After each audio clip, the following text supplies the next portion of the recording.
upacara penyampaian hadiah sebentar tadi. Dengan lafaz Bismillahirrahmanirrahim, Assalamualaikum dan selamat pagi kepada semua para penonton. Pada hari ini, Jumaat 28 Mac 2025, Majlis Khatam Al-Quran dan penyampaian sumbangan Aidilfitri bagi tahun 1446 Hijrah diadakan di Dewan Iltizam SMK Sultan Mansur Shah yang melibatkan semua warga SMK Sultan Mansur Shah. Assalamualaikum Ustaz, izinkan saya bertanya tentang program Khatam Al-Quran ni. Boleh Ustaz bagi tahu kami tentang objektif program ini? Objektif? Okey, bismillahirrahmanirrahim. Objektif untuk program ni untuk melahirkan pelajar ataupun warga SMK SMS ni cinta akan Al-Quran, suka untuk membaca Al-Quran, tahsin Al-Quran, tadarus Al-Quran, supaya apa? Supaya dapat dekatkan diri dengan Allah Subhanahu Wa Taala. Okey.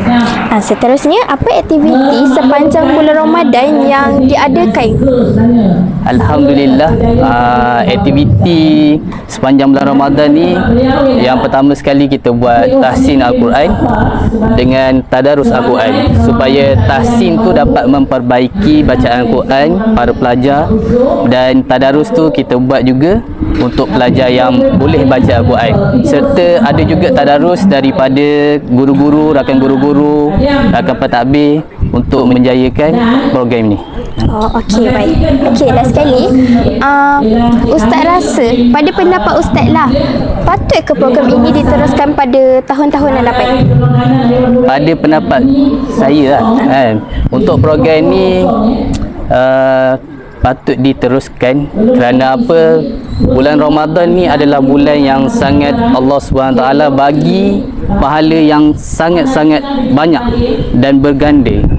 Seperti mana Allah SWT berfirman, Syahrul Ramadan allazi unzila fihi al-Quran. Sesungguhnya pada bulan Ramadan itulah turunnya Al-Quran. Kita ambil peluang, kita baca. Kadang-kadang kalau berseorangan susah sikit nak baca kan, tapi bila ni beramai, tadarus, ada kawan, insya-Allah dapat merasakan diri tu rasa seronok untuk melakukan, dan patut, sangat-sangat patut diteruskan, dan jangan sesekali program ini tak buatlah sebab merugikan. Ini peluang untuk bulan Ramadan, iaitu bulan setahun sekali, setahun hanya satu bulan saja. Okey, itu sahajalah. Terima kasih Ustaz. Ya, sama. Selamat pagi. Selamat pagi. Boleh tak saya tanya awak pasal program hari ini? Boleh. Yang pertama, apakah perasaan awak untuk program ni? Saya berasa amat gembira sebab saya dapat sumbangan daripada sekolah. Ini menunjukkan sekolah mengambil berat tentang murid-murid SMK Sultan Mansur Shah. Baik. Yang kedua, boleh awak beritahu penonton semua tentang harapan awak untuk program ini? Saya harap program ini akan terus diadakan pada tahun-tahun hadapan, kerana cara seperti ini dapat membantu murid-murid sekolah. Okey, baik, terima kasih. Kesimpulannya, penonton semua, program Khatam Al-Quran yang dijalankan di SMK SMS memberikan impak positif kepada para guru dan pelajar. Selain dari mengumpul pahala di bulan Ramadan, warga SMK SMS yang beragama Islam dapat menguatkan lagi ukhuwah sesama mereka. Program ini membolehkan warga SMK SMS berkumpul dan meluangkan masa bersama-sama.